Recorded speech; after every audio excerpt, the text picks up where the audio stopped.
America is under a great attack from the dark side. Police killings, terrorist attacks, radical unrest, corruption, finger pointing. These are all signs of what's the part of the obvious problem. It seems like the floodgates of the evil have been opened and the demons are having a field day. Some will call it judgment, others will say it's consequences. You see, the perspective of this problem is that it's obvious that these are deep-rooted issues that need to be addressed. They are issues that are come to a head after years of bad leadership, both spiritually and politically. Until these changes in leadership, these types of issues will continue to happen. We cannot keep doing the same thing and expect different results. This is how the dark side arises up. But the question is that everybody's saying is, what can we do?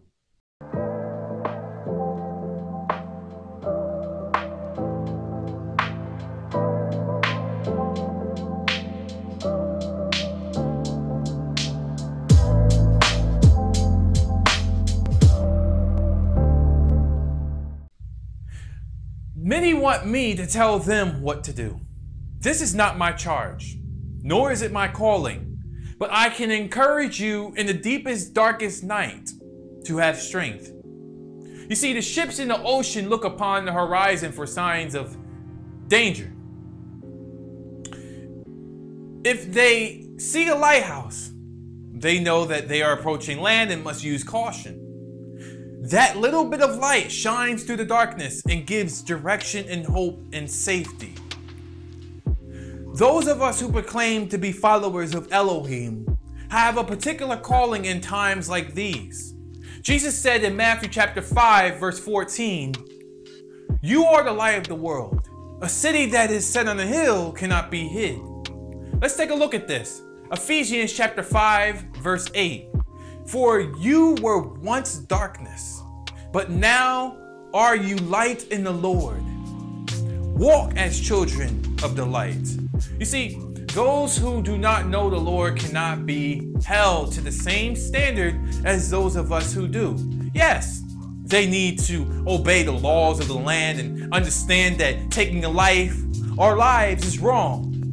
But in the absence of the light of the world, which is Jesus, are their hearts changed beyond the law? Let's take a look at this. Romans chapter 10, verse 13 through 15. "For whoever shall call upon the name of the Lord shall be saved.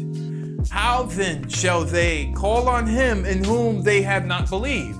And how shall they believe in him in whom they have not heard? And how shall they hear without a preacher? And how shall they preach except they be sent? As it is written, how beautiful are the feet of those who preach the gospel of peace and bring glad tidings of good things." You see, you can make a difference. In fact, we are called by Jesus to make a difference.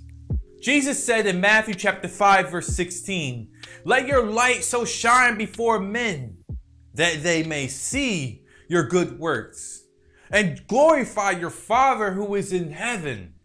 Now in these days, America is experiencing a great darkness within them. You are the light of Christ.